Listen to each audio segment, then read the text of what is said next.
આપણે અત્યારે વાડીએ પહોંચી જશે। આ બોરમાં મોટર જતી રહી છે, તમે બોર જોઈ શકો છો। જોઈ લો, આ બોરની માઇલ પર મોટર જતી રહી છે અને 300 ફૂટ 350 ફૂટ જેવી લાઈન માઇલ પર જતી રહી છે અને કેબલ ઉપરથી તૂટીને બધો કેબલ જતો રહ્યો છે અને આ લાઈન છે, તમે જોઈ રહ્યા છો।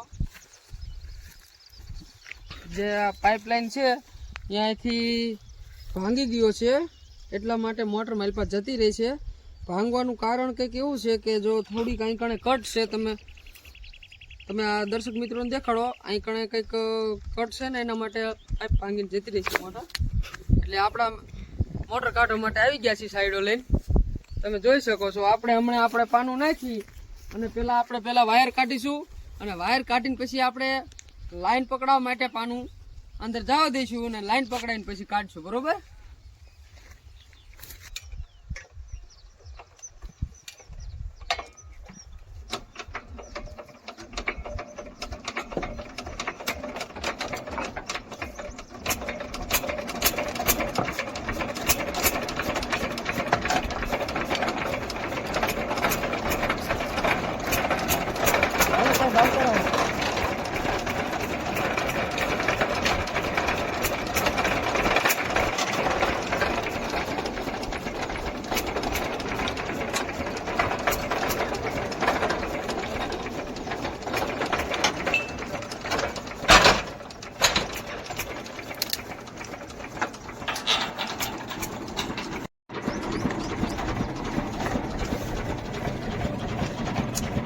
તો દર્શક મિત્રો, તમે જોઈ શકો છો કે આપણા વાણામાં કેબલ આવી ગયો છે।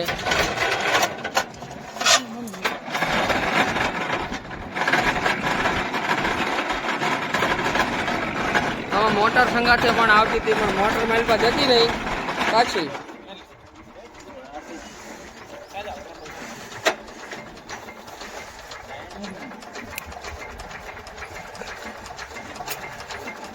મોટર માઇલ પર પાછી જતી રહી છે।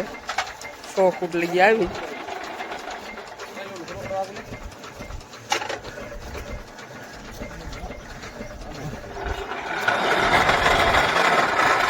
જો આપણું પાનું, ચાલો દર્શક મિત્રો,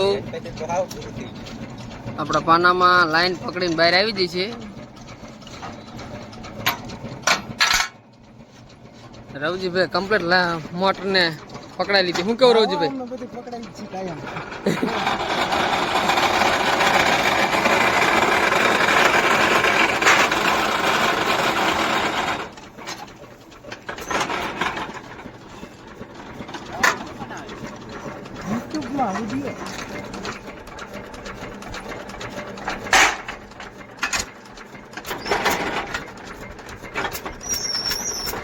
લાઈન ને નીચે ખેંચવા માટે આપણે રાંઢું બાંધી દઈશું।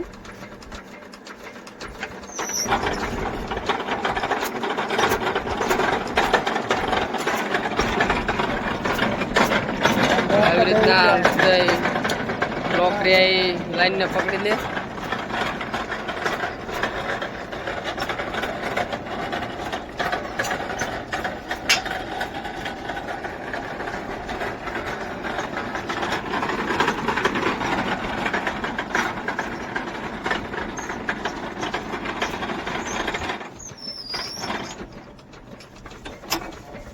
લાઈન કમ્પ્લીટ સુરક્ષિત બહાર આવી ગઈ છે, એટલા માટે હવે આપણે ચાપડો મારી દઈશું।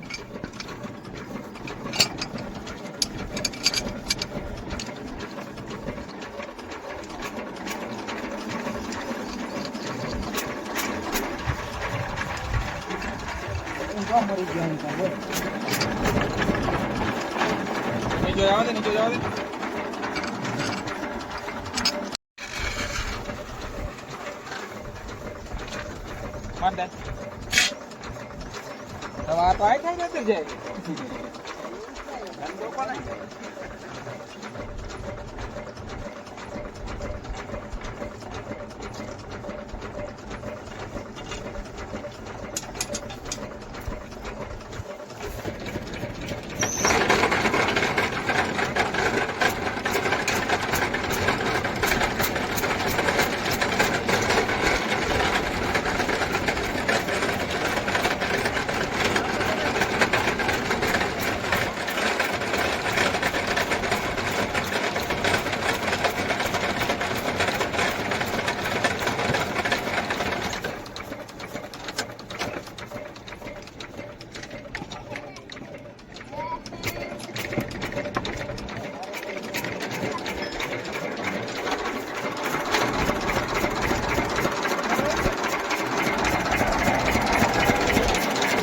તો જય માતાજી દર્શક મિત્રો, ખેડૂતની મોટર કમ્પ્લીટ નીકળી ગઈ છે.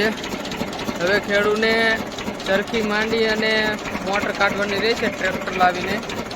જો તમારે કોઈને મોટર કઢાવવું હોય તો અમારો સંપર્ક કરી શકો છો. આ આપણો નંબર છે. કોઈને મોટર કઢાવવી હોય તો તમે અમારો સંપર્ક કરી શકો છો.